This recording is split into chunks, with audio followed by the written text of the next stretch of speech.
वैसे जरूरी नहीं है, लेकिन वीडियो को लाइक या फिर डिसलाइक करने की कोशिश जरूर किया करें। तो जैसे इस मूवी का स्टार्ट होता है, हमें मूवी का मेन कैरेक्टर सियोंग दिखाया जाता है और उसकी बेटी का बर्थडे होता है। इसीलिए सियोंग की मदर उसे कुछ पैसे देती है ताकि वो अपनी बेटी को डिनर पर ले जा सके। लेकिन अब सियोंग को और पैसों की जरूरत होती है, तो इसीलिए वो अपनी मदर का ATM कार्ड चुरा लेता है। इसके बाद वो अपनी मदर के सारे पैसे चुरा लेता है और पैसों को वो लगा देता है हॉर्स राइडिंग में, और इस गेम में वो 4 मिलियन वॉन जीत जाता है। अब सियोंग ने एक कंपनी से बहुत सारे पैसे उधार ले रखे थे, तो इसीलिए वही लोग उसके पीछे पड़ जाते हैं। इसके बाद वो सियोंग को पकड़ ही लेते हैं और वो उसे काफी मारते हैं। और जब सियोंग उनके पैसे लुटाने के लिए अपने पॉकेट्स चेक करता है, तो वो देखता है कि उसके पास तो पैसे हैं ही नहीं, यानी वो वाले पैसे जिसने हॉर्स राइडिंग में जीते थे। और तब उसे याद आता है कि जब वो इन लोगों से बचकर भाग रहा था तो वो एक लड़की से टकरा गया था, तो जरूर उसी लड़की ने ही उसकी जेब काट ली। अब क्योंकि सियोंग के पास पैसे तो होते ही नहीं, तो इसीलिए वो लोग उसे 1 महीने का और टाइम देते हैं जिसमें कि वो उनके पैसे लौटा दे। इसके बाद सियोंग कुछ पैसों का अरेंज करता है और अपनी बेटी को डिनर पर ले जाता है। इसके बाद सियोंग जल्दी से स्टेशन पर पहुंचता है, लेकिन अनलकीली उसकी ट्रेन तो मिस हो गई थी। और जब सियोंग वहां पर बैठकर ट्रेन की आने का वेट कर रहा था कि तभी अचानक से उसके पास एक आदमी आता है, और ये अननोन पर्सन था, यानी सियोंग उसके बारे में कुछ नहीं जानता था। फिर वो अननोन पर्सन सियोंग को कहता है कि मैं तुम्हारे साथ एक गेम खेलना चाहता हूँ। वो सियोंग को कहता है कि अगर तुम इस गेम में जीत गए तो मैं तुम्हें 1 लाख वॉन दूंगा। तब इतने सारे पैसों का सुनकर सियोंग के गेम खेलने के लिए एग्री हो जाता है। इसके बाद सियोंग काफी मार खाने के बाद ये गेम जीत जाता है, यानी वो 1 लाख वॉन हासिल कर लेता है। इसके बाद वो अननोन पर्सन सियोंग को एक कार्ड देता है, ये कहते हुए कि अगर तुम और पैसे जीतना चाहते हो तो इस कार्ड पर जो नंबर लिखा हुआ है उस पर कांटेक्ट करना। इसके बाद सियोंग जब अपने घर जाता है तो उसकी मदर उसे कहती है कि तुम्हारी बेटी अगले साल अपने स्टेप फादर के साथ US में शिफ्ट हो रही है। यहाँ पर हमें ये पता चलता है कि सियोंग की डिवोर्स हो गई है और उसकी वाइफ ने दूसरी शादी भी कर ली है। लेकिन सियोंग कभी भी ये नहीं चाहता था कि उसकी बेटी उससे दूर जाए, लेकिन उसे बहुत सारे पैसे चाहिए होते हैं अपनी बेटी की कस्टडी वापस लेने के लिए, तो इसीलिए सियोंग उस कार्ड वाले नंबर पर कॉल करता है। इसके बाद सियोंग को एक गाड़ी में लाया जाता है जहाँ पर और भी लोग थे, लेकिन फिर उन सारे लोगों को बेहोश कर दिया जाता है। और जब उन सब लोगों की आँख खुलती है तो वो खुद को एक फैसिलिटी में पाते हैं जहाँ टोटल 456 लोग थे, और वो वहाँ पर एज अ प्लेयर थे क्योंकि उन सबको एक यूनिफॉर्म भी पहनाया हुआ था। इस फैसिलिटी का होस्ट यानी लीडर एक आदमी था जो कि फ्रंट मैन था वहाँ पर, और वो सब पर नजर रख रहा था। अब यहाँ पर एक कॉमन चीज थी कि जितने भी लोगों को वहाँ पर लाया गया था उन सब ने कर्जे लिए हुए थे बहुत ज्यादा। सियोंग वहाँ पर प्लेयर नंबर 1 से मिलता है जो कि एक बूढ़ा आदमी था। उस बूढ़े आदमी को ब्रेन ट्यूमर था, यही वजह थी कि वो यहाँ पर आया था क्योंकि उसकी लाइफ तो वैसे भी खत्म ही होने वाली थी। इसके बाद वहाँ पर 2 प्लेयर्स जिनमें लड़की का नाम सैब्यूक और लड़के का नाम जेंग होता है, उनके बीच फाइट होती है। अब यहाँ पर सैब्यूक वही लड़की थी जो सियोंग के पैसे लेकर भाग गई थी, यानी उसी ने उसकी जेब काटी थी। सियोंग तो उसे देखते ही पहचान लेता है, इसीलिए वो अपने पैसे मांगने के लिए उसके पास जाता है। तभी वहाँ पर कुछ गार्ड्स आ जाते हैं जिन्होंने पिंक कलर का यूनिफॉर्म पहना था और उनके फेस अच्छी तरह से कवर्ड थे। गार्ड्स उन सभी प्लेयर्स को बताते हैं कि तुम्हें यहाँ पर टोटल 6 गेम्स खेलनी होंगी और जो इस गेम का विनर होगा उसे बहुत सारे पैसे मिलेंगे। इसके बाद उन सबसे एक कॉन्ट्रैक्ट पर साइन करवाया जाता है, और इस कॉन्ट्रैक्ट के 3 मेन रूल्स थे। पहला रूल ये कि कोई भी प्लेयर अपनी मर्जी से गेम को छोड़कर नहीं जा सकता। दूसरा रूल ये होता है कि जो भी प्लेयर खेलने से मना करेगा तो उस प्लेयर को एलिमिनेट कर दिया जाएगा, और उनके मुताबिक एलिमिनेट का मतलब क्या था ये तो हम आगे ही जानेंगे। गेम का तीसरा रूल ये था कि अगर मेजोरिटी इस गेम को खेलना नहीं चाहती तो वो इस गेम को छोड़कर जा सकते हैं। इसके बाद उन सबको गेम के लिए ले जाया जाता है। अब यहाँ पर सियोंग अपने क्लासमेट सेंगवू से भी मिलता है जो कि उसे बचपन से जानता था। सियोंग उसे वहाँ पर देखकर काफी हैरान होता है क्योंकि वो तो किसी बिजनेस के लिए आउट ऑफ कंट्री चला गया था। अब पहले गेम के लिए वहाँ पर एक काफी बड़ी डॉल थी, और इस गेम का रूल काफी सिंपल था, और वो ये था कि डॉल जब भी गाना गाएगी उन सबको आगे बढ़ना है, और जैसे ही वो गाना बंद करेगी तो उन सबको रुक जाना है और मूव नहीं करना है, और अगर कोई हिल गया तो उसे एलिमिनेट कर दिया जाएगा। अब स्टार्टिंग में तो ये सब कुछ उन्हें किसी प्रैंक की तरह लग रहा था, लेकिन जब एक लड़का हिल जाता है तो उसे शूट करके मार दिया जाता है, और यही होता है एलिमिनेट का मतलब, यानी उन्हें मार दिया जाएगा। अब ये देखकर वो सारे लोग काफी घबरा जाते हैं, और उन्हें पता चल चुका था कि वो खतरे में है, इसीलिए लोग डरते हुए पैनिक करते हुए इधर उधर भागने लगते हैं। लेकिन अब क्योंकि गेम का रूल था इसीलिए जो भी हिलता है उसे मार दिया जाता है और जितने भी सर्वाइवर होते हैं वो किसी न किसी तरह इस गेम को कंप्लीट कर ही लेते हैं। लेकिन जो लोग मर जाते हैं उनकी डेड बॉडीज को वहाँ से ले जाया जाता है और अब 456 प्लेयर्स में से सिर्फ 255 ही रह गए थे। अब क्योंकि वो सारे प्लेयर्स इतना ज्यादा डर जाते हैं कि अब कोई भी गेम खेलना नहीं चाहता था। लेकिन जैसा कि रूल नंबर 3 था कि अगर मेजोरिटी चाहे तो वो ये गेम स्किप कर सकती है, तो इसीलिए उनका लीडर यानी फ्रंटमैन वोटिंग करवाता है। लेकिन इससे पहले उन्हें प्राइज मनी दिखाई जाती है यानी जो विनर को मिलेगी। लेकिन इन केस अगर कोई गेम को छोड़कर चला जाएगा तो ये सारे पैसे मरे हुए प्लेयर्स की फैमिलीज को मिल जाएंगे और ये prize money total 45 billion won होती है। इसके बाद वोटिंग करवाई जाती है जिसमें मेजोरिटी इस गेम को खेलना नहीं चाहती थी, तो इसीलिए गेम को यहीं पर स्टॉप कर दिया जाता है। लेकिन अगर कभी फ्यूचर में वो लोग चाहें तो इस गेम को रीज्वाइन कर सकते हैं। इसके बाद सभी लोगों को उनके घरों पर छोड़ दिया जाता है। नेक्स्ट डे सियोंग पुलिस स्टेशन जाता है और वहाँ पर वो पुलिस को सारी बात बता देता है। लेकिन उन लोगों को सियोंग की बातों पर यकीन नहीं होता और उल्टा वो लोग उसे पागल समझने लग जाते हैं। इसके बाद सियोंग उन्हें वही वाला कार्ड दिखाता है। लेकिन हैरान कर देने वाली बात तो ये है कि उस पर जो नंबर था वो रॉन्ग था। इसके बाद सियोंग जब घर जाता है तो उसकी मदर वहाँ पर नहीं होती। उधर सियोंग का क्लासमेट सेंगू अपनी मदर को छुप कर देख रहा होता है और तभी वहाँ पर सियोंग भी आ जाता है। यहाँ पर सेंगू अपसेट होते हुए सियोंग को बताता है कि मेरे ऊपर 6 बिलियन का कर्ज है। वो बताता है कि मैंने क्लाइंट्स के पैसे लेकर स्टॉक मार्जिन में लगा दिए थे, लेकिन अनलकीली वो सारे पैसे डूब गए। और तभी सियोंग के पास हॉस्पिटल से कॉल आती है। सियोंग की मदर का पाँव काफी इंजर्ड था, लेकिन डायबिटीज का ट्रीटमेंट ना होने की वजह से उनकी चोट और ज्यादा बढ़ गई। तब डॉक्टर सियोंग को बताते हैं कि तुम्हारी मदर का ट्रीटमेंट हो सकता है, लेकिन इसके लिए हमें इनका पाँव काटना होगा। लेकिन इस ऑपरेशन में बहुत सारे पैसे लगने वाले थे। लेकिन जाहिर सी बात है सियोंग के पास इतने पैसे तो होते नहीं। इवन उसने तो अपनी मदर के इंश्योरेंस के पैसे भी उड़ा दिए थे। तब इसीलिए सियोंग पैसे मांगने के लिए अपनी वाइफ के पास जाता है, लेकिन उसकी वाइफ उसे पैसे देने से इनकार कर देती है। फिर उसकी वाइफ अपने हस्बैंड को बताती है कि सियोंग आया था पैसे मांगने के लिए और तभी उसका हस्बैंड सियोंग को पैसे देने आता है। साथ साथ उसे ये भी कहता है कि मेरी फैमिली से दूर रहो। लेकिन सियोंग उसे मारने लगता है और तभी उसकी बेटी भी वहाँ पर आ जाती है। इसके बाद सियोंग का एक फ्रेंड अपने बॉस के पास पैसे मांगने जाता है, लेकिन उसका बॉस उसे पैसे देने से मना कर देता है, तो इसीलिए उन दोनों के बीच फाइट होने लगती है। इस फाइट के दौरान उसके बॉस का हाथ मशीन में आ जाता है, तो मौके का फायदा उठाकर सियोंग का फ्रेंड पैसे लेकर वहाँ से भाग जाता है। फिर इसके बाद सियोंग का फ्रेंड अपने घर आकर अपनी वाइफ को कहता है कि पहले फ्लाइट लो और जाओ यहाँ से। इसके बाद सईब्यूक एक एजेंट से मिलती है क्योंकि उसने अपनी मदर को नॉर्थ एरिया से साउथ एरिया में लाना था। सईब्यूक वही लड़की जिसने सियोंग की जेब काटी थी, लेकिन यहाँ अपनी मदर को लाने के लिए सईब्यूक को बहुत सारे पैसों की जरूरत थी। अब सईब्यूक का एक छोटा भाई भी होता है जिससे उसने प्रॉमिस किया होता है कि मैं मदर को जरूर ले आऊंगी। इसके बाद हमें एक ऑफिसर दिखाया जाता है और इस ऑफिसर का भाई कुछ टाइम से मिसिंग था, इसीलिए वो ऑफिसर अपने भाई के घर जाता है, जहाँ उसे पता चलता है कि उसका भाई तो पिछले कुछ दिनों से अपने घर पर भी नहीं आया। और जब वो ऑफिसर घर को चेक कर रहा होता है तो उसे एक कार्ड मिलता है वहाँ पर, और इस ऑफिसर ने सेम ऐसा ही कार्ड पुलिस स्टेशन में सियोंग के पास भी देखा था, तो इसीलिए वो ऑफिसर सियोंग के पास जाकर उससे इस बारे में पूछता है, लेकिन सियोंग उसे कुछ नहीं बताता। इसके बाद सियोंग जब अपने घर जाता है तो उसे वो कार्ड दोबारा मिल जाता है वहाँ पर। अब सियोंग डिसाइड करता है कि वो दोबारा से उस गेम को ज्वाइन करेगा, इसीलिए सभी प्लेयर्स को एक शिप के पास ले जाया जाता है। इधर ही वो ऑफिसर भी गाड़ियों का पीछा करते हुए उस शिप तक आ जाता है। वो एक गार्ड को मारकर उसे पानी में फेंक देता है। इसके बाद उन सभी प्लेयर्स को एक आइलैंड पर मौजूद फैसिलिटी में लाया जाता है। अब यहाँ पर उन्हें जरा भी अंदाजा नहीं था कि अगला गेम कौन सा होगा और उसे कैसे खेला जाएगा। इसके बाद वो लोग अपनी अलग अलग टीम्स बना लेते हैं। रात को सईब्यूक और उसकी फीमेल फ्रेंड वॉशरूम जाते हैं। यहाँ पर सईब्यूक गार्ड्स की नजरों से बचते हुए उस फैसिलिटी को एक्सप्लोर करने लगती है। तभी वो देखती है कि गार्ड्स बड़े बड़े बर्तनों में कुछ बना रहे हैं,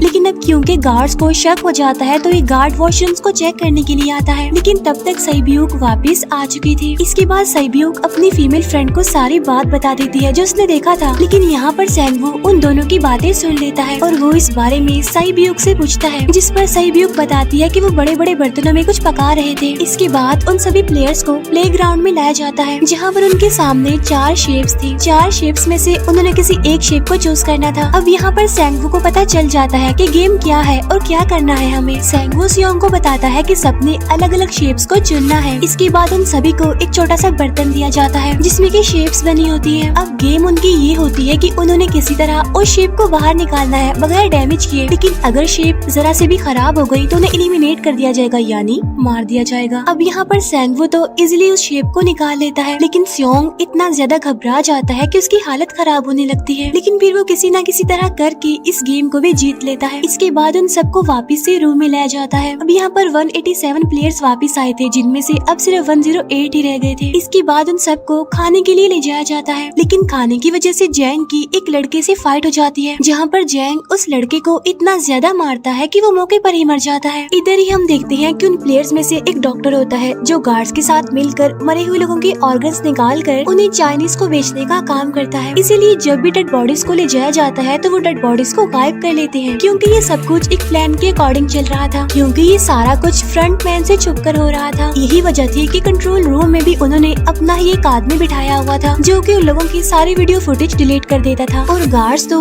डॉक्टर को गेम के बारे में पहले ही बता देते थे ताकि वो सरवाइव कर सके। यहाँ पर एक गार्ड उसी प्लेयर डॉक्टर को बताता है कि आज हमने प्लेयर्स को जानबूझकर खाना कम दिया है ताकि वो आपस में लड़ने लगे, जिससे होगा ये कि सारे वीक प्लेयर्स गेम से आउट हो जाएंगे। साथ ही गार्ड डॉक्टर को अपनी अगली गेम के बारे में बता देता है। अब 30 मिनट के बाद वहाँ पर लाइट्स ऑफ होने वाली थी। अब यहाँ पर सेंगवू को पता था कि सियोंग की टीम जरूर कोई उल्टा काम करेगी, इसीलिए वो उस टीम को अपने पास बुलाकर उन्हें रिलैक्स रहने के लिए कहता है। उधर वो जो डॉक्टर प्लेयर होता है वो जैंग की टीम में शामिल हो जाता है। यहाँ पर डॉक्टर जैंग को बता देता है कि अगला गेम क्या होने वाला है। इसके बाद लाइट्स ऑफ हो जाती है और जैंग अपनी टीम के साथ मिलकर बाकी सभी को मारने लगता है। जैंग एक लड़की को मारकर सईब्यू को मारने जाता है, लेकिन तभी सियोंग उसे बचा लेता है। इसके बाद गार्ड्स वहाँ पर आकर उन सभी को रोक लेते हैं और अब टोटल 80 लोग रह गए थे। इसके बाद उन सभी को तीसरे गेम के लिए ले जाया जाता है और यहाँ पर उन्हें 10-10 प्लेयर्स की एक टीम बनाने के लिए कहा जाता है, और वो लोग ऐसा ही करते हैं, अपनी अपनी टीम बना लेते हैं। अब क्योंकि जैंग को अगली गेम के बारे में पहले ही पता होता है, इसीलिए वो सईब्यू की फीमेल फ्रेंड को अपनी टीम में नहीं रखता और वो अपनी टीम में सिर्फ मर्दों को ही रखता है। इसके बाद सेंगवू भी अपनी एक टीम बना लेता है। अब क्योंकि उन्हें एक प्लेयर की जरूरत थी तो इसीलिए सईब्यू की फीमेल फ्रेंड उनके टीम में शामिल हो जाती है, और ये गेम असल में टग ऑफ वॉर का होता है, यानी उन्होंने अपने सामने वाली टीम को नीचे गिराना था। इसके बाद गेम स्टार्ट हो जाती है और जैंग की गेम बड़ी आसानी से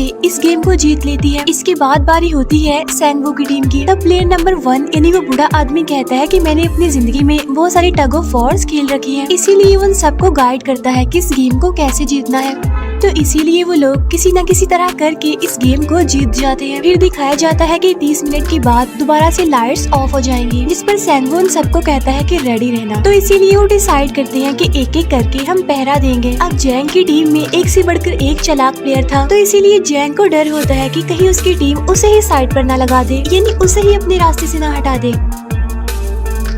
दूसरी तरफ डॉक्टर और गार्ड्स मिलकर डेड बॉडी के ऑर्गन्स निकाल रहे होते हैं और इन ऑर्गन्स को डिलीवर करने जाना था गार्ड नंबर 28 एंड 29। तब वो सभी एक डेड बॉडी के बारे में बातें करने लगती हैं जिसकी सिर्फ एक किडनी थी और वो उसे ज़ॉम्बी कह रहे थे। अब यहाँ पर जो गार्ड नंबर 29 था, यानी जिसने वो ऑर्गन्स डिलीवर करने जाने थे, वो कोई और नहीं बल्कि वो ऑफिसर था जो गार्ड के बेस में वहाँ पर आया था। और ये सब बातें सुनकर उसे शक होता है कि शायद ये लोग मेरे भाई की बात कर रहे हैं, क्योंकि उसकी भी एक ही किडनी थी। इसके बाद नंबर 28 और 29 यानी वो ऑफिसर ऑर्गन्स को डिलीवर करने के लिए चले जाते हैं। रास्ते में वो ऑफिसर नोटिस करता है कि टनल में तो बॉम्ब लगा हुआ है। तब नंबर 28 उसे बताता है कि जब हम यहाँ से बाहर निकलेंगे तो इस जगह को ब्लास्ट कर दिया जाएगा। अब यहाँ पर वो ऑफिसर नंबर 28 से और इन्फॉर्मेशन लेने की कोशिश करता है, इसीलिए नंबर 28 को उस पर डाउट होने लगता है, इसीलिए वो उस ऑफिसर को अपना फेस दिखाने के लिए कहता है। अब यहाँ पर वो ऑफिसर अपना फेस भी दिखा देता है, साथ साथ वो नंबर 28 पर गन पॉइंट भी कर देता है। साथ साथ वो ऑफिसर उससे एक किडनी वाले आदमी के बारे में पूछता है कि वो कौन है जिसे तुम ज़ॉम्बी कहते थे, जिस पर वो नंबर 28 उससे कहता है कि वो तो एक लड़की थी। अब यहाँ पर नंबर 28 उस ऑफिसर को कहता है कि तुम लीडर के रूम में जाकर सारी इन्फॉर्मेशन देख सकते हो, वहाँ पर सबका डाटा है। ये जानने के बाद वो ऑफिसर नंबर 28 को मार डालता है। उधर वो डॉक्टर गार्ड से अगली गेम के बारे में पूछता है, लेकिन इस बार गार्ड्स को भी अगली गेम के बारे में पता नहीं होता। तब इसीलिए डॉक्टर को गुस्सा आ जाता है और वो एक गार्ड को पकड़ लेता है और उनकी फाइट होने लगती है। इसी फाइट में डॉक्टर डॉक्टर उस गार्ड को मार कर वहाँ से भाग जाता है। इसके बाद एक गार्ड भी उसका पीछा करता है और वो दोनों प्लेग्राउंड में आ जाते हैं। यहाँ पर गार्ड डॉक्टर को अपनी बातों में फंसा कर उसे मारने वाला होता है, लेकिन तभी लीडर यानी फ्रंटमैन आकर उसे मार डालता है और बाद में वो उस डॉक्टर को भी मार डालते हैं। साथ साथ इन्हें वहीं पर नंबर 28 की डेड बॉडी भी मिल जाती है, जिससे इन्हें ये पता चल जाता है कि फैसिलिटी में कोई घुस गया है। उधर वो ऑफिसर लीडर यानी फ्रंटमैन के रूम तक पहुँच जाता है। तब वो चेक करते करते एक ऐसे रूम में जाता है जहाँ पर सबके रिकॉर्ड्स थे, और जब वो ऑफिसर रिकॉर्ड चेक कर रहा होता है तो उसे सभी विनर्स की एक लिस्ट मिलती है, जिसमें उसके भाई का भी नाम था, यानी वो भी कभी विनर था। उधर सभी प्लेयर्स को 4th गेम के लिए ले जाया जाता है, जहाँ पर उन सबको अपना अपना पार्टनर चुनने के लिए कहा जाता है, और वो प्लेयर्स करते भी ऐसा ही है, अपना अपना पार्टनर चुन लेते हैं। सहीब्यूक की फीमेल फ्रेंड भी अपना पार्टनर ढूंढने की कोशिश करती है, लेकिन कोई भी उसका पार्टनर बनने को तैयार ही नहीं था। इसके बाद सभी प्लेयर्स को 10-10 मार्बल्स दिए जाते हैं। असल में ये गेम ऐसी होती है कि एक प्लेयर को अपने पार्टनर से सारे मार्बल्स लेने होते हैं बगैर कोई जोर जबरदस्ती किए, और जो दूसरा पर्सन होगा यानी जिसके पास मार्बल्स नहीं होंगे उसे मार दिया जाएगा। फिर सैंगवू और सियोंग का फ्रेंड ऑड और इवन का गेम खेलते हैं, जिसमें कि उन्होंने गेस करना था कि सामने वाले के हाथ में कितने मार्बल्स हैं। अब यहाँ पर सियोंग का फ्रेंड सैंगवू के सारे मार्बल्स जीत जाता है, जिसकी वजह से लास्ट में सैंगवू के पास सिर्फ एक ही मार्बल बचता है। अब क्योंकि सैंगवू को पता चल चुका था कि अब वो बच नहीं पाएगा, इसीलिए वो सियोंग के फ्रेंड को अपनी बातों में फंसा कर उसे ये यकीन दिलाता है कि अगर हम में से कोई भी हार गया तो हारे हुए लोगों का मैच दोबारा करवाया जाएगा। अब यहाँ पर सैंगवू धोखे से सियोंग के फ्रेंड के सारे मार्बल्स चेंज कर देता है। इसके बाद सैंगवू मार्बल्स लेकर गार्ड को दे देता है और वहाँ से बाहर चला जाता है, और जब सियोंग का फ्रेंड मार्बल चेक करता है तो वहाँ पर पत्थर होते हैं। उधर प्लेयर नंबर 1 यानी उस बूढ़े आदमी की हालत खराब हो रही थी, इसीलिए वो तो इधर उधर घूम रहा था, लेकिन सियोंग किसी तरह उसे खेलने के लिए एग्री कर लेता है। अब यहाँ पर वो दोनों यानी वो बूढ़ा आदमी और सियोंग भी इवन ऑड खेलते हैं। अब इनमें से वो बूढ़ा आदमी सियोंग के सारे मार्बल्स जीत जाता है, लेकिन लास्ट राउंड में वो बूढ़ा आदमी भूल जाता है कि उसने क्या चूज किया था। तो यहाँ पर सियोंग उसे बातों में फंसा कर उसके सारे मार्बल्स ले लेता है, लेकिन यकीन मानिए कि वो बूढ़ा आदमी काफी चालाक था। उसने एक मार्बल अपने पास ही रखा हुआ था और वो दोबारा से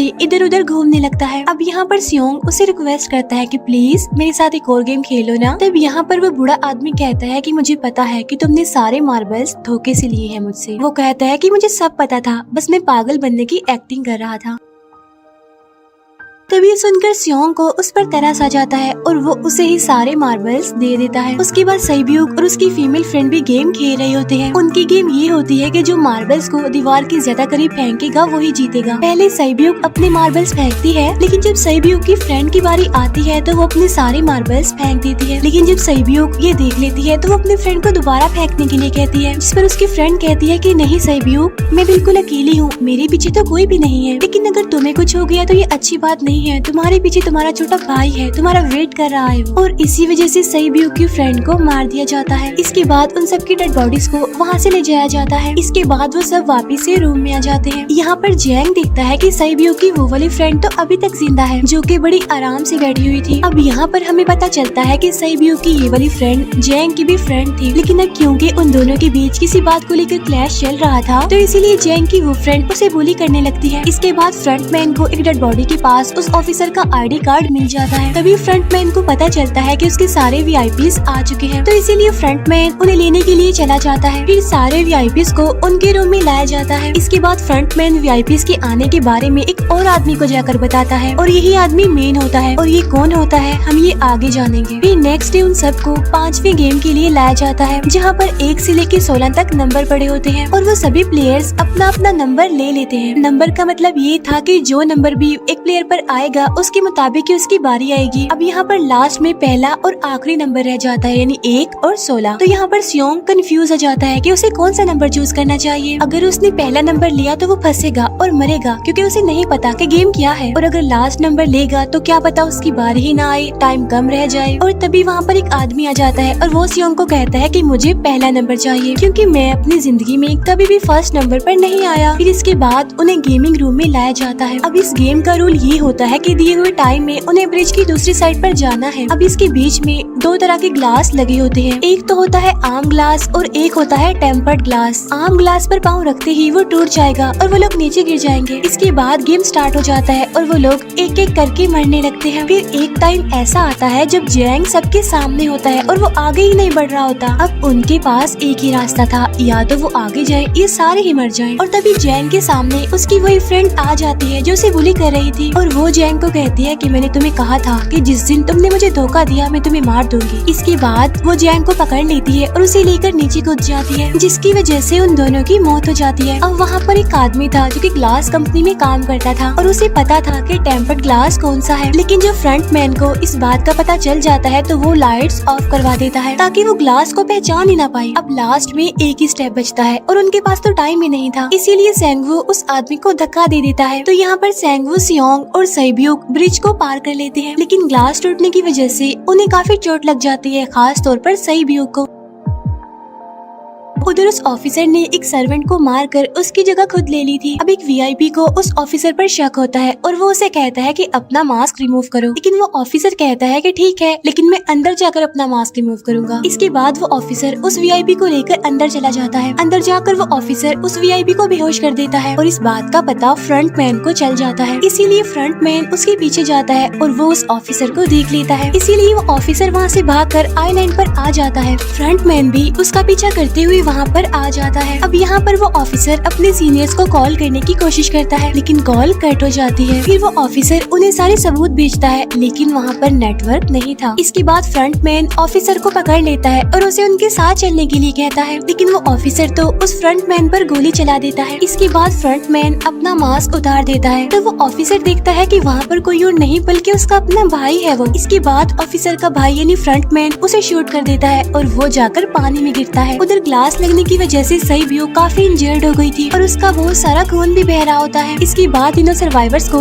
डिनर के लिए ले जाया जाता है और उनके पास एक एक नाइफ भी रख दिया जाता है, मतलब रात में उन तीनों में से कोई भी एक दूसरे को मार देगा। तभी सियोंग नोटिस करता है कि सैब्यूक की हालत काफी खराब है, इसीलिए वो सैब्यूक को कहता है कि फिक्र मत करो, हम दोनों साथ हैं और इस गेम में हम दोनों मिलकर सेंगवू को हरा देंगे। इसके बाद हम दोनों यहाँ से बाहर निकल जाएंगे और पैसों को आधा आधा डिवाइड कर लेंगे। सैब्यूक उसे बताती है कि मेरा एक छोटा भाई है जिसे मैं ऑर्फनेज में छोड़कर आई हूँ, और अगर हम दोनों में से कोई भी जिंदा बचकर बाहर जाएगा तो उसे उन दोनों की फैमिलीज का ख्याल रखना होगा। अब सैब्यूक की हालत काफी खराब थी, उसे डॉक्टर की जरूरत थी, इसीलिए सियोंग कोई मदद लाने के लिए जाता है, लेकिन जब तक वो वापस आता है तब तक सेंगवू सैब्यूक को मार चुका था। फिर नेक्स्ट डे उन दोनों को गेम नंबर 6 यानी लास्ट गेम के लिए ले जाया जाता है। गेम का रूल बड़ा ही सिंपल था कि मार दो या मर जाओ, और इस गेम का नाम होता है स्क्विड गेम। इसके बाद गेम स्टार्ट हो जाती है और उन दोनों के बीच काफी फाइट होती है, लेकिन लास्ट में सेंगवू की हालत खराब होने लगती है। तभी सियोंग कहता है कि मैं इस गेम को रोकना चाहता हूँ, और तभी सियोंग सेंगवू को उसके साथ चलने के लिए कहता है, लेकिन सेंगवू तो अपने आप को ही मार डालता है, जिसकी वजह से सियोंग गेम जीत जाता है। फिर फ्रंट मैन सियोंग को कहता है कि तुम बहुत अच्छा खेले, लेकिन मुझे इसकी उम्मीद नहीं थी। इसके बाद सियोंग को उसके घर पर छोड़ दिया जाता है और उसके पास एक एटीएम कार्ड भी था, और जब सियोंग उस एटीएम कार्ड को जाकर चेक करता है तो वो दिखता है कि सारे पैसे उसके अकाउंट में भेज दिए जाते हैं। इसके बाद सियोंग अपने घर जाता है, लेकिन तब तक उसकी मदर की डेथ हो जाती है। इसके बाद हमें 1 साल बाद का सीन दिखाया जाता है, जहाँ पर हम देखते हैं कि सियोंग की हालत काफी खराब हो गई है, यानी वो काफी नशा करने लग गया है और उसने अब तक उन पैसों को हाथ तक नहीं लगाया। एक दिन एक फूल बेचने वाली औरत सियोंग के पास आती है और वो उसे सेम वैसा ही कार्ड देती है जिसमें एक एड्रेस लिखा हुआ था, और फिर सियोंग उस एड्रेस पर जाता है, जहाँ पर उसे पता चलता है कि ये सारा किया धरा किसी और का नहीं बल्कि उस बूढ़े का है, प्लेयर नंबर 1 का, और वो अभी भी जिंदा है। यहाँ पर वो बूढ़ा आदमी सियोंग को बताता है कि मैं अपनी लाइफ से बोर हो चुका था और ये सारे गेम मैंने अपने क्लाइंट्स के साथ मिलकर बनाई ताकि मैं लोगों को मरता हुआ देखकर एंजॉय कर सकूं, लेकिन हाँ, हमने किसी को मजबूर नहीं किया था ऐसा करने के लिए, और मैंने गेम में इसीलिए पार्टिसिपेट किया क्योंकि गेम देखने से ज्यादा उसे खेलने में मजा आता है। वो कहता है जो पैसे तुम्हारे पास हैं वो मेरे ही हैं, और ये कहते ही उस बूढ़े आदमी की मौत हो जाती है। इसके बाद सियोंग सैब्यूक के छोटे भाई के पास जाता है और उसे लेकर वो जाता है सेंगवू की मदर के पास, और वो सेंगवू की मदर को कहता है कि इस बच्चे का ख्याल रखना, साथ साथ वो उसे एक बैग भी देता है जिसमें बहुत सारे पैसे होते हैं। इसके बाद सियोंग स्टेशन डेस्टिनेशन पर जाता है जहाँ पर उसे वही अननोन पर्सन मिलता है जो कि उसे मूवी के स्टार्ट में भी मिला था। यहाँ पर सियोंग उसका पीछा भी करता है लेकिन तब तक वो भाग चुका था। फिर सियोंग उस कार्ड वाले नंबर पर कॉल करता है और वो पूछता है कि तुम लोग कौन हो और लोगों के साथ ऐसा क्यों कर रहे हो, क्यों खेल रहे हो लोगों की जिंदगी से। लेकिन आगे से उसे रिस्पॉन्स आता है कि सियोंग अगर तुमने जिंदा बचना है तो प्लेन में चढ़ जाओ। और इसी के साथ ये मूवी यहीं पर एंड हो जाती है। Thank you for watching.